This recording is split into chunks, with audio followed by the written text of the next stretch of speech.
শ্রী শ্রী ঠাকুর তখন শরীরে নেই।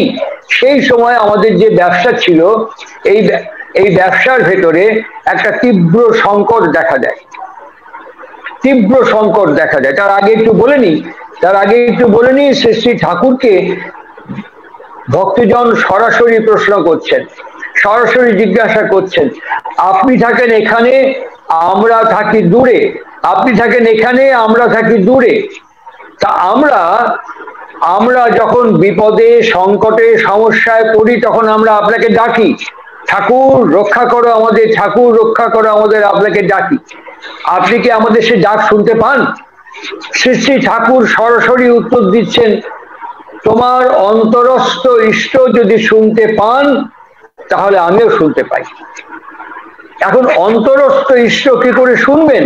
ঠাকুরের বাণী এবং তার জীবন অচ্ছিন্ন, অচ্ছেদ্য, অবিভাজ্য এবং অখণ্ড। সেই কারণেই তিনি বলছেন নিরবচ্ছিন্ন সংলগ্ন থাকার চেষ্টা। এই নিরবচ্ছিন্ন সংলগ্ন থাকতে গেলে পরে কিভাবে থাকবে? নিখিল ঘোষদা, প্রফুল্ল দাসদার মতন ঠাকুরের বাণী লিখতেন। এই নিখিল ঘোষদা ঠাকুরের একটা চিঠি ডিকটেশন নিচ্ছেন, এই চিঠিটা নেওয়ার পরে প্যাকেট থেকে চিঠিটা ছিঁড়ে খামে ভাঁজ করছেন, ঠাকুর থুতনিতে হাত দিয়ে আগাগোড়ার দৃশ্যটা দেখছেন। যখন খামে ঢোকাতে যাবেন তখন ঠাকুর বললেন ঠিক হলো না, আবার দে। ঠাকুর ওই চিঠিটা নিয়ে এজ টু এজ ভাঁজ করলেন এবং সুন্দর করে খামের মধ্যে ভরে ওটা প্যাক করে নিখিলদাকে বলছেন, আগেরটা ভালো ছিল না এইটা ভালো হলো? নিখিলদা বলছেন এইটা ভালো হলো। শ্রী শ্রী ঠাকুর বলছেন প্রত্যেকটা কাজ সুষ্ঠুভাবে সম্পাদন করার চেষ্টা করা ভালো। নিখিল ঘোষ জিজ্ঞাসা করছেন তাতে কি হবে? শ্রী শ্রী ঠাকুর সংক্ষিপ্ত উত্তর দিয়ে বললেন, তোমার অন্তরস্থ ইষ্ট প্রীত হবে। তাহলে আমার মর্নিং টিল নাইট আমি যে কাজই করি না কেন, আমি যে কাজেই সম্পৃক্ত থাকি না কেন, আমার সকাল থেকে রাত্রি পর্যন্ত 24 আওয়ার্সে আমি প্রত্যেকটা কাজ যদি আমি নিখুঁত ভাবে গুরুকে স্মরণ করে চিন্তন এবং মননের মধ্য দিয়ে যদি আমার বিচলনের ভেতরে তাকে বিনির্মাণ করে তুলতে পারি নিখুঁত সুষ্ঠু সম্পাদনে, তাহলে ফার্ম যে আমার গুরু নন্দিত প্রীত হলেন। আমার দীক্ষা নেওয়ার সময় সেই সংকল্প তাঁরই প্রত্যর্থে এটি সফল এবং সার্থক হলো। এই আমি যখন সংকটে পড়ব তখন আমি হাত পেতে যদি দাঁড়াই, ঠাকুর সঙ্গে সঙ্গে তিনি আমার হাত পূর্ণ করে দেবেন। তিনি বলেছেন তার কাছে কি চাইতে হয় জানিস? তার কাছে প্রত্যেক দিন চাইতে হয়, তোমাতে আমার ইচ্ছে হোক, তোমাতে আমার ভাব হোক, তোমাতে আমার বিশ্বাস একেবারে দৃঢ়, স্থির এবং নিশ্চয় করে দাও। আর এটি মেনে নেওয়ার জন্য আমার মন এবং আমার ইচ্ছাকে প্রস্তুত রাখতে হবে। যে যিনি বা যারা এ পথে চলবেন মাভৈ এবং অভিরভি, সে পথ নিঃসন্দেহে তারা অপটিমামে তার গন্তব্যে গিয়ে পৌঁছাবেন। এরকম অসংখ্য অজস্র ঘটনা শ্রী শ্রী ঠাকুর শরীরে থাকা বা শরীরে না থাকা অবস্থায় তার বার্তা তিনি আমাদের কাছে পাঠান কম্পন এবং স্পন্দনের মধ্য দিয়ে। আজকে আমি এখন এই মুহূর্তে আমার বাড়িতে নেই, বাগুইআটিতে নেই, আমি আছি ধুলাগড়ে, হাওড়া জেলার ধুলাগড় বলে একটি জায়গাতে আছি। সেই ধুলাগড় থেকেই আপনাদের সবার সাথে আমি সম্মিলিত হয়েছি। আর এখানে আজকে সকালেই আমি বিভিন্ন আমার পরমাত্মীয় সতীর্থদের সাথে কথোপকথনের মধ্যে সকালবেলায় বলছিলাম যে আমরা যা কিছু অনুভব করি শব্দ, স্পন্দন, কম্পনের মধ্য দিয়ে। তাই আমাদের বড় বড় ইমারত, বাড়ি, বড় বড় বক্তৃতা, বড় বড় উৎসব আমরা অনেক করতে পারি, কিন্তু তার অর্থ এই নয় যে আমি ভক্ত হয়ে গেলাম। বিরাট উৎসব করে, বিরাট বাড়ি বানিয়ে, বিরাট আশ্রম বিনির্মাণ করে যে আমি ভক্ত হলাম তা নয়।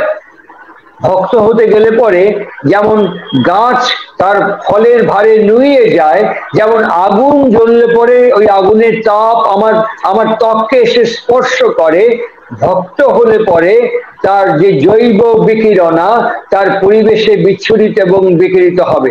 আর এই পরিবেশে যখন বিচ্ছুরিত এবং বিকিরিত হবে তখন মানুষ বুঝতে পারবে যে এর ভেতরে কোনো শক্তি আশ্রয় করে আছে। বক্তৃতা দিয়ে, আশ্রম বানিয়ে বিরাট চাকচিক্য ইমারতের পাহাড় বা কংক্রিটের জঙ্গল বানিয়ে কখনো ভক্ত হওয়া যায় না। পদ, পদবী, খ্যাতি, প্রতিষ্ঠা কখনো ভক্ত তৈরি করতে পারে না। ভক্ত তৈরি করতে গেলে পরে একেবারে আনকন্ডিশনাল সারেন্ডার তার শ্রীপাদ পদ্মে রাখতে হয়। ভক্ত হতে গেলে পরে চারণ প্রেরণ যা করো তুমি অনাহারে বা উপহারে রাখো, সমস্ত কন্ডিশনের জন্য তৈরি হতে হয়। আর এই সমস্ত কন্ডিশনে যখন ভক্ত তৈরি হয়ে ওঠে, তখন তার জীবনকে অবলম্বন করে তার মাধুর্য মণ্ডিত মানচিত্র আমাদের কাছে চলচ্চিত্রের মতন চিত্রিত হয়ে ওঠে। প্রফুল্ল কুমার দাস শ্রী শ্রী ঠাকুরকে জিজ্ঞেস করছেন, আপনি যা আমাদের কাছে চান, আপনি তো জানেন কি উদ্দেশ্যে আপনি আসছেন, কি কর্মযোগ্য আপনি করবেন, এটা আপনার পরিকল্পিত। ঠাকুর মাথা নাড়লেন, তারপরেই বললেন, আমাদের মতন বৃত্তি পরামৃষ্ট অযোগ্য অপদার্থ মানুষদের নিয়ে সব কাজ করাচ্ছেন কেন? আপনি যখন আবির্ভূত হবেন ঠিক করেছেন, তখন আপনি আপনার সেই রকম পরিকর পার্শ্বদ ভক্ত শিষ্যদের নিয়ে যদি আসতেন, টক করে বলতেন, তারা টক করে ধরতো, টক করে কাজগুলো করতে আপনিও স্বস্তি পেতেন, তারাও স্বস্তি পেত, আমাদেরও আনন্দ হতো। আমরা বুঝতে পারি না, করতে পারি না, আপনিও যন্ত্রণা পান, আর আমরাও না করতে পেরে যন্ত্রণায় দগ্ধ হয়ে যাই। এটা কেন বললেন? ঠাকুর তার উত্তর দিয়ে বললেন, তিনি যখন আসেন তার আশার বার্তা তার ভক্তদের কানে কানে তিনি পৌঁছে দেন, আর তারা সেই বার্তা সংকেত ইশারা পান, তারাও আসেন। তিনি তাদেরকে পাঁকের মধ্যে রেখে দেন, আর এই পাঁকের থেকে পঙ্কজে পরিণত হওয়ার যে জার্নি, যে দৌড়, এই পাঁকের থেকে পঙ্কজে পরিণত হওয়ার যে জার্নি, এইটি মানচিত্রের মতন আবহমান কাল মানুষকে অনুপ্রাণিত এবং উৎসাহিত করে তোলে। কেমন করে তোলে? সঙ্গে সঙ্গে এট এ গ্যালান্স ইনস্ট্যান্ট একে মানার মতন, করার মতন মনোবৃত্তি। আমি জানি বা না জানি, তিনি বলছেন এটা আমার হবে, তিনি বলেছেন আমাকে করতে হবে, তিনি বলেছেন এটা আমাকে শুনতে হবে। এই মনোবৃত্তি আমাদের তখন ব্যবসা ছিল। এই ব্যবসায় আমাদের গেঞ্জি থান বিভিন্ন জায়গায় কলকাতায় বাগেরহাট থেকে ছালাগাড়ি করে যেত। শ্যামবাজার 5 মাথার মোড়ে কালীবাড়ির 5 পয়েন্টসে কিছু দুষ্কৃতকারী থালাটা লুট করে ফেললো। সৎসঙ্গ অত্যন্ত গুরুত্বপূর্ণ। সৎসঙ্গে যখন আমরা যাই, যখন আমরা সৎসঙ্গ করি, আমরা প্রেয়ার করে যাচ্ছি, তাল মান ছন্দ সুর লয় ঠিক হচ্ছে, একদম ঠিক হচ্ছে, কিন্তু মনটা এক্সেন্ট্রিক হয়ে আছে, অন্য কিছু মনে মনে ভাবছি। কিন্তু প্রার্থনায় ভুল হচ্ছে না।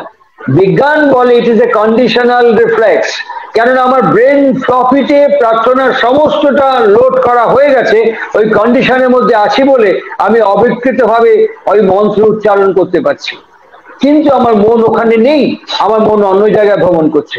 এর ফলে হয় কি, আমি বারবার ঘড়ি দেখি, সময় দেখি, কতদূর ফিরবো সেগুলো ভাবি, তখন আমার পক্ষে প্রার্থনা এবং সৎসঙ্গ অ্যাটেন্ড করা সম্ভবপর হয় না। পঞ্চানন সরকার তার গান লিখেছিলেন, দেহটারে টেনে নিয়ে সাধু সঙ্গে যাই, গিয়ে দেখি আমার সঙ্গে মন আসে নাই। তাহলে এই মন এবং মুখ ভক্তের ক্ষেত্রে দেখা যায় এক রকম হয়ে যায়।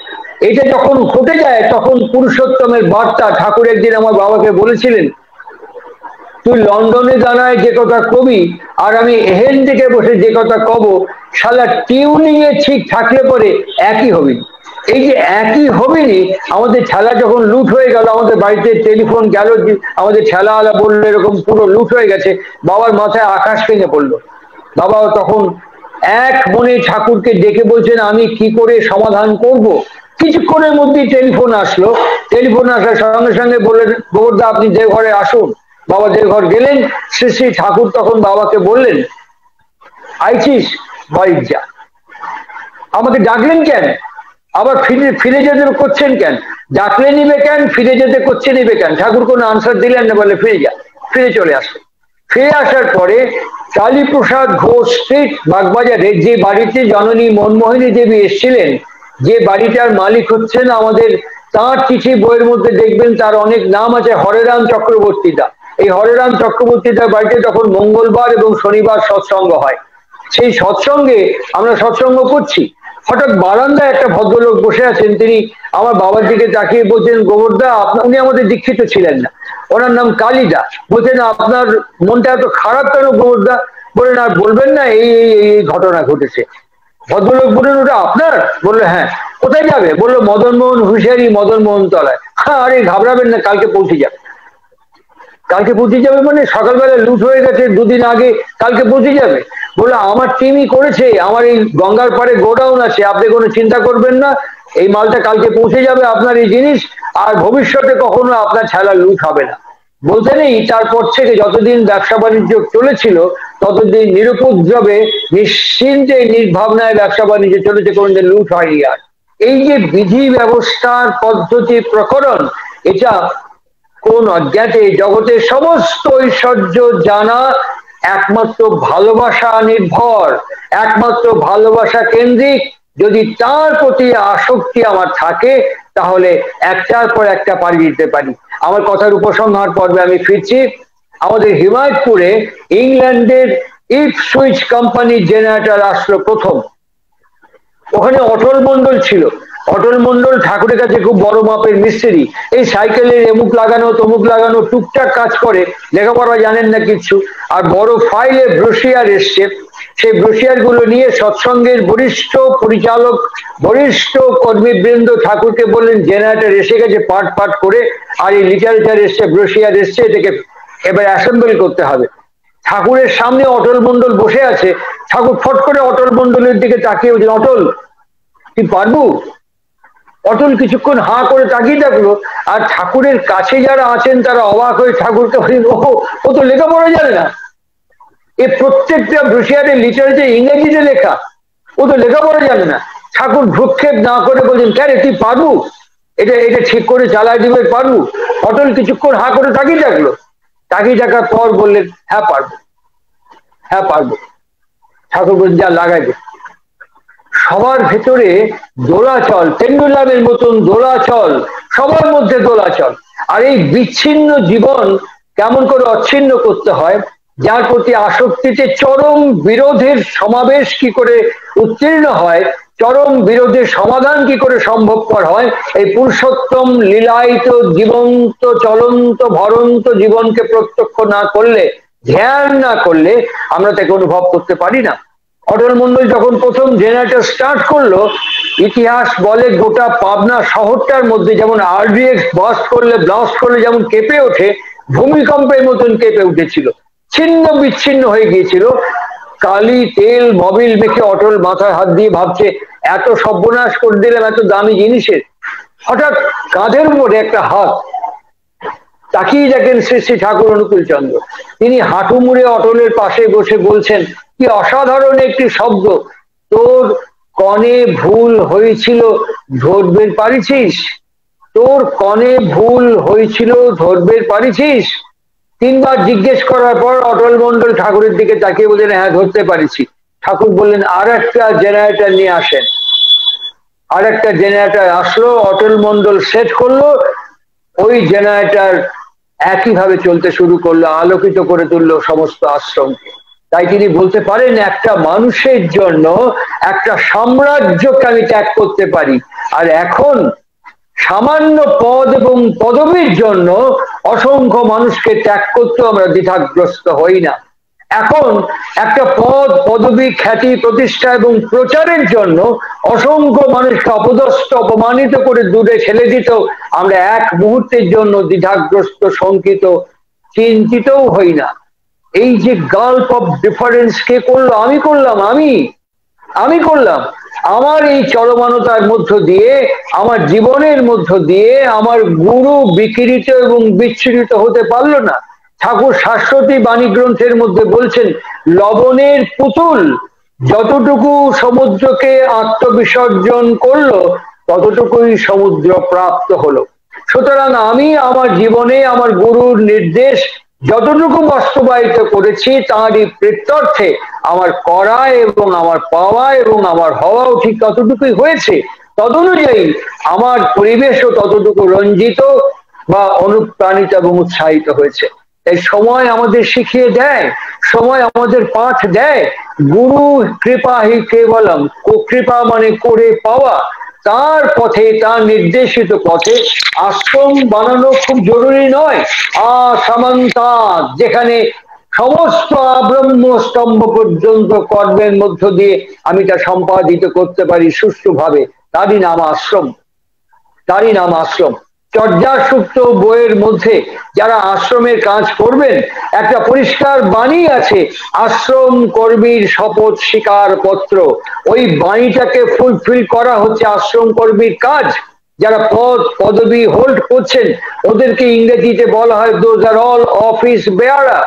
সুতরাং একটা বেয়ারার যে কাজ বিয়ার করা, সেইটি তার সমস্ত কিছুকে বিয়ার করাই হচ্ছে তার কাজ। Because Satsang is a custodian of Sri Sri Thakur Anukul Chandra. Satsang আমাদের উপাস্য নয়, সৎসঙ্গ প্রতিষ্ঠান আমাদের আরাধ্য নয়, Satsang the only custodian of Sri Sri Thakur Anukul Chandra. সেই কাস্টোডিও যদি ঠিক ঠিক না রাখা সম্ভবপর হয় তাহলে পরে ভক্তের জীবনকে আশ্রয় করেই আমাদের অনুপ্রাণিত হতে হবে, ভক্তের জীবনকে অবলম্বন করেই আমাদের অধিগমন করতে হবে। কেননা ভক্ত এবং ভগবানের মহামিলনের পূর্ণ ক্ষেত্রে দাঁড়িয়ে থেকে আগামী প্রজন্ম অনুপ্রাণিত হবেন, উৎসাহিত হবেন। তাই দায়িত্ব, কর্তব্য, ভার ভক্তের উপরে। ঠাকুর তাই বারবার বলতেন, বারবার বলতেন, বারবার জানিয়েছেন, আমি তোমাদের আকাশ লক্ষ্য করে ঢিল ছুটতে কই কেন জানো, তাহলে বাড়ির ছাদ পর্যন্ত ঢিলটা উঠাবে পারবেনি।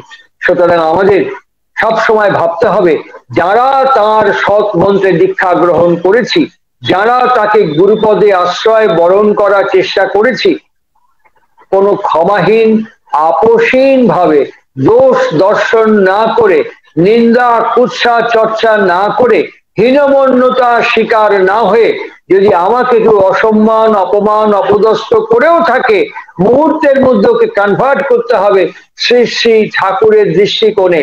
ঠাকুরের বন্ধু ঠাকুরকে বলছেন যে ও তোকে খুব অপছন্দ করে, হিংসা করে, ঈর্ষা করে। ঠাকুর হাসতে হাসতে বলছেন, তুই আমার জেম্বায় ভালোবাসিস, ও ওই রকম করে আমাকে ভালোবাসে, আমার ভালোবাসে বলেই তো ওই রকম করে। এই ভাবনাটা আমাকে কনভার্ট করতে হবে। তখন আমার অভ্যস্ত সংস্কারকে অতিক্রম করে, সংকটকে অতিক্রম করে আমি অনায়াসে আমার ইষ্টে অভিগমন করতে পারবো। আমার মনে হয় ভক্তের সাথে ভগবানের এই মহামিলন পর্ব ঋদ্ধিমান যে শুরু করেছে, এই ঋদ্ধিমান শুরু করার ভেতর দিয়ে আমাদের আমি অনুরোধ করব, যখনই আমরা কোনো কথা বলবো তখন রেফারেন্স সহ কথা বলা দরকার। এই রেফারেন্স সহ কথা বললে পরে, আর না হলে পরে প্রত্যক্ষদর্শীর কাছ থেকে শুনে তাদের মাধ্যমে যদি আমরা কথা বলি, একই সঙ্গে আমাদের জানা এবং আমাদের ব্যাপ্তি পরিক্রমা একই সৎসঙ্গের মধ্য দিয়ে সম্পন্ন হয়ে যায়, পঠন পাঠনও হয়ে যায়, বইয়ের নামও জানা হয়ে যায়, বইয়ের মধ্যে কি আছে তাও আমাদেরকে বোঝা এবং জানা সম্ভবপর হয়। তা আমাদের আগামী দিন, আগামী সময় যারা ঠাকুরের চরণাশ্রিত হওয়ার চেষ্টা করেছি আমরা, আমাদের কাঁধে গুরু দায়িত্ব, আমাদের মাথায় গুরু ভার। আমাদের প্রত্যেকের ব্যক্তি জীবন, ব্যক্তি চরিত্র বিনির্মাণের মধ্য দিয়ে সেই মানচিত্রকে রচনা করে যেতে হবে। সবার মঙ্গল হোক, সবার কল্যাণ হোক, সবার জয় জয়কার হোক। ঠাকুর বলেছেন, তোকে যে অ্যাপ্রিসিয়েট করবে সে আমাকে অ্যাপ্রিসিয়েট করবে। আমি যদি প্রতিষ্ঠিত হই, পরিচিত হই, ঠাকুরকে আমি ক্যারি করব। ঠাকুর বলেছিলেন, ফুল ফুটলে গন্ধ বেরোয় যদি বাতাস বয়। এ বাতাস বইছে, হাহাকার, দুর্যোগ, সমগ্র বিশ্বের পরিমণ্ডলের দিকে তাকালে পরে একটা ভয়ঙ্কর ত্রাহি ত্রাহি ত্রাসের চিহ্ন ফুটে উঠেছে। এখন বাতাসে বারুদের গন্ধ বয়ে বেড়াচ্ছে। এইখানে ইষ্টগন্ধকে বয়ে নিয়ে যাওয়ার জন্য কিছু প্রাণ বড় আবশ্যক, কিছু জীবন বড় আবশ্যক, এবং এটি নিভৃতে সঙ্গোপনে একাকী ধ্যান সাপেক্ষ তপশ্চর্যার মধ্য দিয়েই সেই জীবনকে প্রার্থনার মধ্য দিয়ে তাকে জীবন্ত করে তুলতে হবে।